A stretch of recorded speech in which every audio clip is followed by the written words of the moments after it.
My husband said drunk at the party. I married the wrong sister. He didn't know I was behind him hearing everything. The words hit me like ice water, freezing me mid-step as I rounded the corner with 2 glasses of wine. Both slipped from my fingers and shattered on the marble floor. But the music was loud enough that nobody turned around. Nobody except Trevor, who went completely white when he saw my face. For 6 years, I'd watched him charm every room we entered.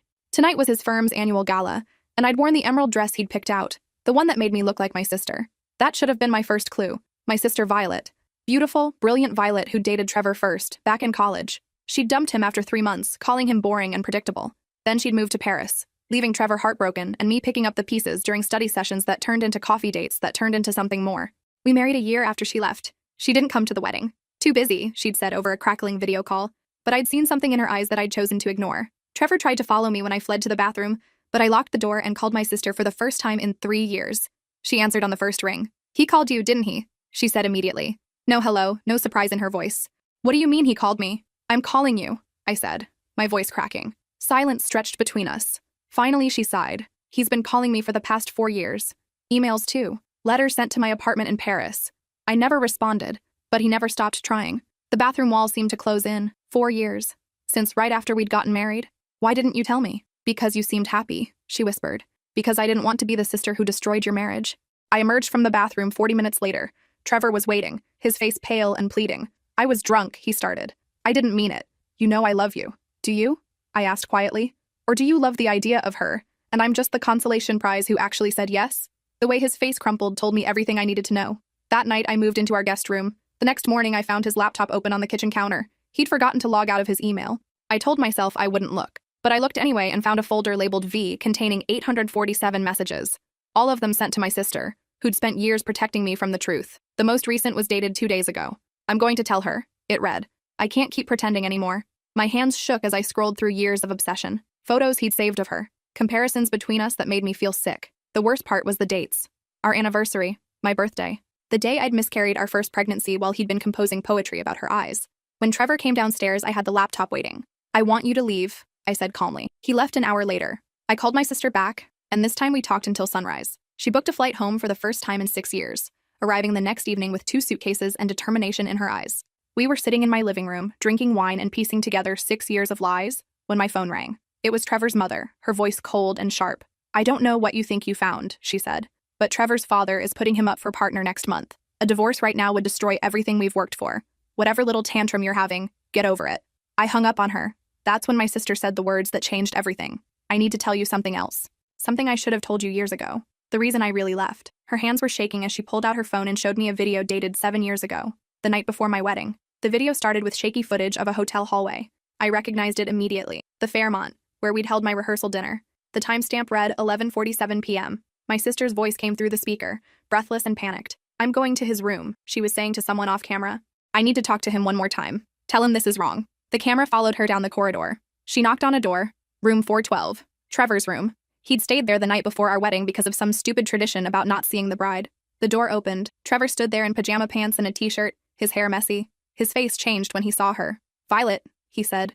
"What are you doing here?" "I came to talk you out of this," she said, her voice breaking. "You can't marry her, Trevor. You know you can't." I watched my sister walk into his room. The camera stayed in the hallway, but the door didn't close all the way. Audio kept recording. Their voices drifted out, muffled, but clear enough. "I never stopped loving you," Trevor said. "You know that.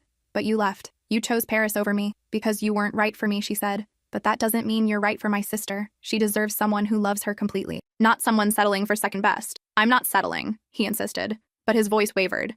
"I care about her. I do. But you love me." Silence. Then, "Yes, I love you. I'll always love you." I stared at the screen, watching my sister's phone shake in her hands as we sat on my couch 6 years later. The video kept playing. I heard crying, my sister's voice thick with tears. "This is why I can't come to the wedding," she said. "I can't watch you marry her knowing this. It's not fair to anyone." "So you're leaving again?" Trevor said bitterly. "Running away like you always do." "Because staying would be worse," she said, "for all of us." The video ended. My sister set her phone down on the coffee table between us. "I recorded it as evidence," she said quietly, "in case I ever needed to prove to myself that leaving was the right choice. I should have shown you then, should have stopped the wedding. But I convinced myself that maybe I was wrong. Maybe you two could be happy together. Maybe he could learn to love you the way you deserved." "But he didn't," I said flatly. "No," she whispered. "He didn't." I picked up her phone and watched the video again, then again. Each time I noticed something new. The way Trevor's voice softened when he said Violet's name, the longing in his tone when he told her he'd always love her, the resignation when she said she couldn't watch him marry me. My phone buzzed. A text from Trevor. Please come home. We need to talk about this like adults. I showed it to my sister. She read it and her jaw clenched. He doesn't get to control this narrative anymore. You do. That night, I drafted an email to Trevor's entire family. I attached screenshots of his messages to Violet, carefully selected to show the timeline and obsession without revealing anything too personal. I included a single line of explanation. I've just discovered that Trevor has been secretly pursuing my sister throughout our entire marriage. I'm filing for divorce and thought you deserved to know why. My finger hovered over the send button. This would destroy him, his reputation, his partnership track, his relationship with his family. Send it, my sister said. He destroyed your marriage first. He destroyed 6 years of your life. Let him face consequences for once. I hit send at 2:30 a.m. By morning, my phone was flooded with calls. Trevor's mother, his father, his sister, his friends. I ignored them all except one. Trevor's oldest brother, Wesley, who'd always been kind to me at family events. I'm so sorry, Wesley said when I answered. I had no idea he was capable of this. Nobody did, I said. He's very good at pretending. His father is furious. Not at Trevor, Wesley added bitterly. At you, for making this public, for embarrassing the family right before the partnership vote. Of course he is, I said. Heaven forbid Trevor face actual consequences. I just wanted you to know that some of us are on your side, Wesley said. What he did was unforgivable. After we hung up, I made coffee and sat with my sister in the breakfast nook, watching the sun rise over the city. We didn't talk much. There wasn't much left to say. 6 years of my life had been built on a foundation of lies, and now I was watching it all crumble in real time. Trevor came home around noon. I'd changed the locks, but he stood outside the door for 20 minutes knocking and calling my name. Finally, my sister opened the door just wide enough to slide a box through. Inside were his clothes, his laptop, and a manila envelope containing divorce papers I'd had a lawyer friend draft at 6 a.m. I watched from the window as he opened the box on our doorstep. His shoulders sagged when he saw the papers. He looked up at the window where I was standing. I didn't move, didn't acknowledge him, just stared down like he was a stranger who'd gotten lost looking for an address. He tried to call 47 times that day. I blocked his number after the 15th attempt. My sister and I spent the afternoon going through photo albums, pulling out pictures of me and Trevor. We built a small fire in the fireplace even though it was spring and threw them in one by one. Wedding photos, anniversary trips, Christmas cards where we looked like the perfect couple. All of it burned down to ash. The doorbell rang around 6 p.m. I expected Trevor, but it was his mother, perfectly dressed as always, her face a mask of controlled fury. You need to reconsider this little tantrum, she said the moment I opened the door. Trevor made a mistake. Men do that. You don't destroy a marriage over a few emails. A few emails? I repeated. 847 emails. 4 years of lies. Telling my sister he can't keep pretending anymore 2 days before I found out. That's not a mistake. That's a choice he made every single day. He's about to make partner, she hissed. Do you have any idea how important this is? How much his father has invested in his career? I don't care about his partnership, I said calmly. I don't care about his career. I care that he married me while being in love with someone else.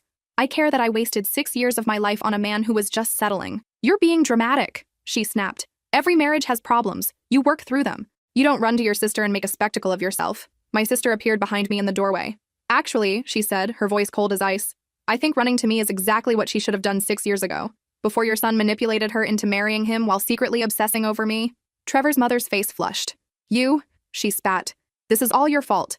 If you'd just stayed in Paris where you belonged, none of this would have happened. You're right, my sister said. It's my fault for not stopping the wedding when I had the chance. But I'm fixing that mistake now. She slammed the door in Trevor's mother's face. We heard her heels clicking angrily down the hallway. Then silence. I think I need stronger wine, I said. We ordered takeout and got drunk on our living room floor, telling stories about our childhood. Before Trevor, before Paris, before everything fell apart. For the first time in 6 years, I felt like I was talking to my real sister again, not the ghost she'd become when she left. Around midnight, my phone buzzed with a text from an unknown number. I opened it and immediately wished I hadn't. It was a photo of Trevor, sitting alone in what looked like a hotel room, holding a framed picture of Violet from college. The message underneath read, "This is what you're destroying. A man who actually knows what love is." I showed my sister. She stared at it for a long moment, then took my phone and typed a response. Love doesn't mean obsessing over someone who rejected you. It doesn't mean lying to your wife for 6 years. It doesn't mean treating another human being as a consolation prize. What Trevor has isn't love. It's delusion. She blocked that number too and handed me back my phone. How many friends does he have helping him? I asked. Apparently enough, she muttered. But they're seeing what they want to see, just like you did. That stung, but it was true. I'd seen what I wanted to see too. A man who loved me. A marriage that was solid. A future that made sense. I'd ignored the small signs because acknowledging them would have meant admitting I'd made a terrible mistake. The divorce proceedings started the following week. Trevor fought me on everything. The house, the savings, the car. His lawyer painted me as vindictive and unstable, someone who'd blown up a marriage over a misunderstanding. My lawyer presented the 8:47 emails, the video from the night before my wedding, and testimonies from mutual friends who'd noticed Trevor's behavior over the years. One friend, Bethany, testified that Trevor had once drunkenly confessed at a party that he'd married me because I reminded him of Violet but was more agreeable. Another friend, Ramon, said Trevor had asked him multiple times how to contact my sister in Paris, always with elaborate excuses about wanting to send wedding photos or birthday wishes. The evidence piled up like snow in a blizzard, each piece adding weight to what I'd already known. Trevor hadn't just made a mistake. He'd constructed an entire alternate reality where I was a placeholder for someone else. The judge was a woman in her 60s with sharp eyes and zero patience for dishonesty. After reviewing everything, she awarded me the house, 70% of our savings, and ordered Trevor to cover all legal fees. His face went gray when she read the ruling. Outside the courthouse, Trevor's father was waiting. "This isn't over," he said coldly. "You've humiliated my son and damaged his career. There will be consequences." "The consequences are for Trevor," I said. "Not me. He made his choices. Now he gets to live with them." He stepped closer, his voice dropping to a threatening whisper. "You think you're so righteous, but you drove him to this. You were never enough for him, and deep down you always knew it." My sister, who'd been standing quietly beside me, suddenly moved between us. Her voice came out low and dangerous. "If you ever speak to my sister like that again, I will make it my personal mission to ensure everyone in your social circle knows exactly what kind of family raises men who treat women like interchangeable parts." Trevor's father sneered. "You already destroyed that by running to Paris like a coward." "I ran to Paris to get away from your son's harassment," my sister said calmly. "I have records of every call, every email, every letter he sent. I also have records of the times he showed up at my apartment building unannounced. Would you like me to share those with his new employer? I'm sure the firm would love to know their potential partner has stalker tendencies." His face went purple.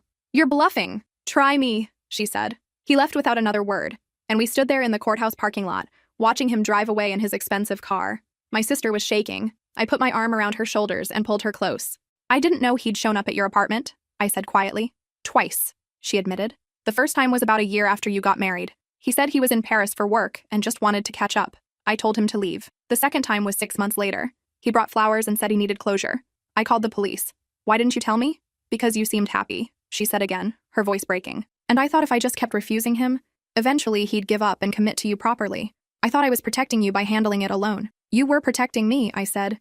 "You were protecting me the whole time." We drove home in silence, processing everything that had happened. The lies, the manipulation, the years of wasted time. When we got to the house, there was another car in the driveway. Wesley's car. He got out as we pulled up, looking uncomfortable. "I brought you something," he said, holding out a cardboard box. "Found it in Trevor's old room at our parents' house. Thought you should have it before anyone else sees." Inside the box were journals, dozens of them, spanning years. I opened one at random and immediately recognized Trevor's handwriting. The entry was dated 3 years into our marriage. "Saw a woman at the coffee shop today who looked like Violet from behind. Followed her for 2 blocks before realizing it wasn't her. I'm pathetic. Why can't I just be satisfied with what I have? Why does everything always come back to her?" I flipped to another entry, this one from our first anniversary. "Made love to my wife tonight, and the whole time I was thinking about Violet. Imagining it was her hands, her voice, her body. Afterward, I felt sick with guilt, but also strangely satisfied. Like I'd found a way to have them both. Is this what the rest of my life looks like? Pretending?" My hands were shaking so badly I almost dropped the journal. My sister took it from me gently and set it back in the box. "You don't need to read these," she said. "You already know the truth." But I did need to read them. Needed to understand the depth of his deception, the years of pretending, the way he'd used me as a substitute while pining for someone else. I spent the next 3 days reading every journal, every entry, every sick and twisted thought he'd never had the courage to say out loud. There were entries about our wedding day where he'd written about wishing Violet had been the one walking down the aisle. Entries about our honeymoon where he'd described feeling empty and hollow despite being in paradise. Entries about the miscarriage where he'd admitted feeling relieved because it meant he wasn't permanently tied to the wrong sister. That last one broke something in me. I'd grieved that baby alone while Trevor had been secretly grateful it was gone. I'd cried myself to sleep while he'd felt liberated. The cruelty of it was staggering. When I finished the last journal, I called my lawyer and had her add them to the case file. If Trevor tried to appeal the divorce settlement, these journals would be Exhibit A in why I deserved everything I'd been awarded and more. 3 months after the divorce was finalized, I got a call from Wesley. "Trevor didn't make partner," he said. "The firm decided his personal life was too messy, too much of a liability." I wish I could say I felt bad. I didn't. My sister stayed for 6 months, helping me rebuild my life. We painted the walls of the house in colors Trevor had always hated. Bright yellows and deep blues, and one accent wall in the bedroom that was pure violet. We adopted 2 cats from the shelter and named them after characters from our favorite childhood books. We hosted dinner parties where I invited all the friends Trevor had slowly isolated me from over the years. One evening, I found my sister on the back porch, staring at her phone. "Everything okay?" I asked. Trevor texted me, she said quietly. He's still trying. Even now. What did he say? She showed me the screen. The message read, I know I destroyed everything. I know I don't deserve either of you, but I need you to know that I'm sorry. For all of it. I hope one day you can both forgive me. I took the phone and typed out a response. We don't forgive you. We don't think about you. Move on with your life like we've moved on with ours. I hit send and blocked his number from my sister's phone too, but Trevor's attempts didn't stop there. He started sending letters to the house. Long, rambling letters where he detailed his regrets, his therapy sessions, his newfound understanding of what he'd done wrong. My sister and I started a ritual of burning them unopened in the fireplace every Sunday evening, along with drinking wine and cooking elaborate meals. One letter made it through, though. I accidentally opened it thinking it was something else. Inside was a single sentence. I'm getting help. I want you to know that.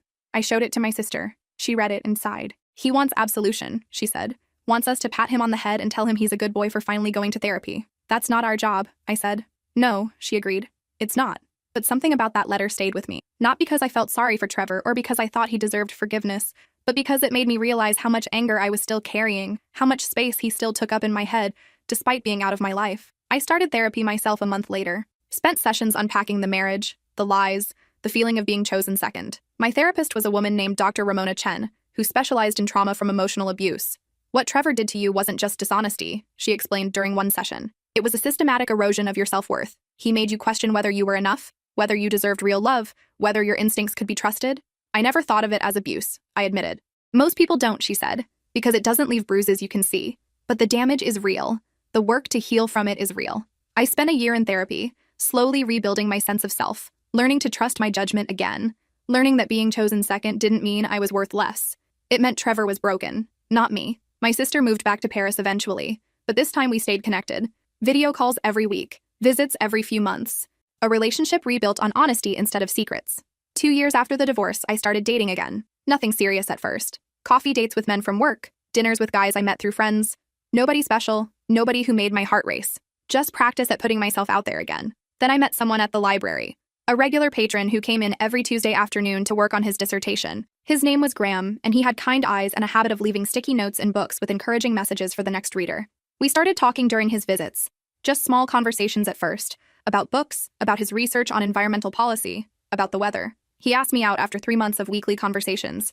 Nothing fancy, he said. Just coffee and maybe a walk if the weather holds. I said yes. On our third date, he asked about my marriage. I could see the ring and dent on your finger, he said gently. You don't have to talk about it if you don't want to, but I'd like to know what happened, if you're comfortable sharing. So I told him. All of it. The party, the confession, the emails, the sister he'd never stopped loving, the journals filled with comparisons and regrets, the miscarriage he'd been grateful for. I expected Graham to make excuses, to say something dismissive about how all relationships have problems, or how I should have tried harder to make it work. Instead, he said, that must have been devastating. Not just the betrayal, but realizing you'd been living a lie for so long. It was, I admitted. For a long time, I blamed myself. Wondered what I could have done differently, how I could have been more like her. And now? He asked. Now I know it was never about me, I said. It was about his inability to accept that she didn't want him. I was just collateral damage in his refusal to move on. Graham reached across the table and took my hand. I'm glad you moved on, he said. I'm glad you're here. We dated for 8 months before I introduced him to my sister. She came back from Paris for Christmas, and I was terrified about how the meeting would go. Terrified she'd see something in Graham that reminded her of Trevor. Terrified she'd tell me I was making another mistake. But when they met, she hugged him and whispered in my ear, he looks at you like you're the only person in the room. Don't let this one go. Dating Graham was different from the beginning. He asked questions about my day and actually listened to the answers. He remembered small details I mentioned in passing. He never compared me to anyone else, never made me feel like I was competing with some imagined version of who he wished I was. 6 months into our relationship, I met his parents. They were warm and welcoming, the kind of people who asked genuine questions and seemed to actually care about the answers. His mother pulled me aside after dinner and said, we haven't seen Graham this happy in years. Thank you for that. I don't think I've done anything special, I said. You've been yourself, she replied. That's more special than you know. 3 years after my divorce was finalized, Graham proposed. Nothing dramatic, no grand gesture. We were making dinner together in my apartment, and he just turned to me while stirring pasta sauce and said, I want to spend my life with you. Will you marry me? I said yes without hesitation, without the gnawing doubt that had lived in my stomach during my entire first marriage, without wondering if I was someone's second choice. My sister flew home to help plan the wedding. This time, she didn't leave. She stood beside me as my maid of honor, wearing a dress the color of her name. When the officiant asked if anyone objected, she caught my eye and smiled. No ghost rose up to haunt us. No secret obsessions lurked in the shadows. Graham meant every word of his vows. I could tell because of how he looked at me when he said them, like I was the beginning and end of his universe, not a substitute for someone else. At the reception, my sister gave a toast. She talked about second chances and the courage it takes to rebuild after devastation. She talked about watching me find myself again after being lost for so long. And she apologized publicly for not stopping my first wedding when she'd had the chance. I forgave her years ago, I said when I hugged her afterward. You gave me the truth when I needed it most. That's what mattered. Trevor sent a card. I didn't open it. Graham saw it arrive in the mail and without asking, threw it directly in the recycling bin. That's what I loved about him. He understood that some chapters needed to stay closed, some voices didn't deserve to be heard. 5 years after my divorce, I got a call from Wesley. He sounded tired. I thought you should know, he said. Trevor's getting married again. My stomach didn't drop. My hands didn't shake. I felt nothing except a mild curiosity. Good for him, I said. I hope she knows what she's getting into. She doesn't, Wesley admitted. He's still the same, still hung up on people he can't have, still lying to cover his own inadequacies. But she's young and sees what she wants to see. That's not my problem anymore, I said gently. I know, Wesley replied. I just thought you deserved to know, in case he tries to contact you. He won't, I said. And if he does, I won't answer. After I hung up, Graham asked if I was okay. I nodded. Checked my phone to make sure Trevor was still blocked on every platform. He was. All those numbers, all those email addresses, all those social media accounts, blocked and forgotten. That night, Graham and I went out for dinner at our favorite restaurant. We talked about his work, about my research, about the vacation we were planning to take in the fall. Normal couple things. Boring, predictable, wonderful things.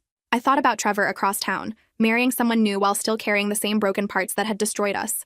I thought about my sister in Paris, thriving in her art and her freedom. I thought about the girl I'd been at that party 7 years ago, hearing those words that shattered her world. I married the wrong sister. Maybe he had. Or maybe there was no right sister for someone who couldn't figure out what he actually wanted. Who couldn't love someone fully because he was too busy romanticizing a fantasy that had never really existed. But that wasn't my problem anymore. That wasn't my pain to carry or my puzzle to solve. I'd done the work of rebuilding, of learning to trust again, of understanding that love shouldn't feel like competing with a ghost. Graham reached across the table and squeezed my hand. Where'd you go just now? He asked. Nowhere important, I said, squeezing back. I'm right here. And I was. Fully present, fully myself, fully loved by someone who'd chosen me first and kept choosing me every day after. The wedding invitation arrived 3 weeks later. Thick cardstock, expensive printing, Trevor's name in elegant script next to someone called Penelope, who I assumed was his new bride. I held it for a moment, remembering another invitation from another lifetime. Then I tore it in half and dropped it in the recycling. Some ghosts needed to stay buried. Some chapters needed to remain closed. Some men needed to learn their lessons without an audience. But closure came in unexpected ways. A year after Trevor's second wedding, I ran into him at a coffee shop downtown. He was alone, looking older and more tired than I remembered. He saw me at the same moment I saw him, and for a second we just stared at each other across the crowded room. Then he did something I never expected. He nodded once, picked up his coffee, and walked out the door. No attempts at conversation. No pleading for forgiveness. Just an acknowledgement that we'd both moved on. I sat there for a moment, processing what had just happened. Or rather, what hadn't happened. The confrontation I'd been dreading for years had amounted to nothing more than a nod and an exit. Graham found me there 20 minutes later, still sitting with my untouched latte. You okay? He asked, sliding into the seat across from me. I saw Trevor, I said. His expression shifted immediately, protective and alert. What did he say? Nothing, I realized. He didn't say anything at all. He just left. Good, Graham said firmly. That's exactly what he should have done. We sat there together, my hand in his, and I understood something I hadn't before. Trevor's silence wasn't about me. It was about him finally accepting that he'd lost something he'd never actually had. The fantasy of my sister, the marriage he'd destroyed, the future he'd imagined but never earned. I walked away from that old life, and it stayed gone. That was the gift I'd given myself, the freedom to move forward without looking back. And somewhere across the ocean, my sister was living her best life too. She'd gotten engaged to Laurent, the French professor, who looked at her like she'd hung the moon. They were planning a small wedding in Provence, and I was flying out to be her maid of honor, just like she'd been mine. We video called every Sunday, and sometimes we talked about Trevor, about what he'd done and how we'd both survived it. But mostly we talked about other things, better things, things that actually mattered. Her photography exhibitions, my promotion at the library, Graham's research getting published, Laurent's students surprising him with a birthday party. The past stayed in the past, where it belonged, and the future stretched out ahead, full of possibility and free from the weight of someone else's unfulfilled desires. I'd learned that love wasn't about being someone's first choice or their only choice. It was about being someone's deliberate choice. Their conscious everyday decision to show up and be present and see you fully. Graham did that. Every single day. Even on the hard days when I was difficult or distant or still processing old wounds. He stayed. He chose me. Not as a consolation prize or a substitute. As myself. Completely and entirely myself. That's what Trevor had never understood. Love wasn't about finding someone who looked right or fit into your fantasy. It was about choosing someone and then doing the work to make that choice meaningful, to build something real instead of chasing something imagined. I thought about writing this all down somewhere, in a journal or a letter or something I could send to my younger self, to tell her that the worst moment of her life, standing in that bathroom listening to her husband confess his love for someone else, would eventually become the catalyst for the best thing that ever happened to her. But maybe that was the point. Maybe the pain had been necessary, not because I deserved it, but because without it, I never would have had the courage to leave, to demand better, to understand that being loved halfway wasn't love at all. 7 years after Trevor said those words at the party, I stood in my sister's wedding in France, watching her marry someone who'd chosen her first and only. Laurent looked at her like she was the answer to every question he'd ever asked, like there was no one else in the world he'd rather be standing next to. During the reception, my sister pulled me aside. "Thank you," she said, her eyes bright with happy tears. "For what?" I asked. "For forgiving me," she said. "For understanding why I left, for not letting Trevor destroy us. You saved me," I told her. "You gave me the truth when I needed it most. That's what real love looks like." We hugged, and I felt the last piece of old pain finally release its grip. The wound that Trevor had opened all those years ago had finally healed over, leaving nothing but a scar to remind me of what I'd survived. On the plane ride home, Graham fell asleep with his head on my shoulder. I looked at him, this man who'd waited patiently while I learned to trust again, who'd never once made me feel like I was competing with anyone, who loved me for exactly who I was, not who he wished I could be. I thought about Trevor one last time, wondered if he'd ever figured out that the problem wasn't choosing the wrong sister. The problem was thinking love was about choosing at all rather than being chosen and choosing back, about showing up and doing the work and meaning the words you said. Then I closed my eyes and didn't think about him anymore. The past was gone, the future was here, and I was exactly where I was supposed to be.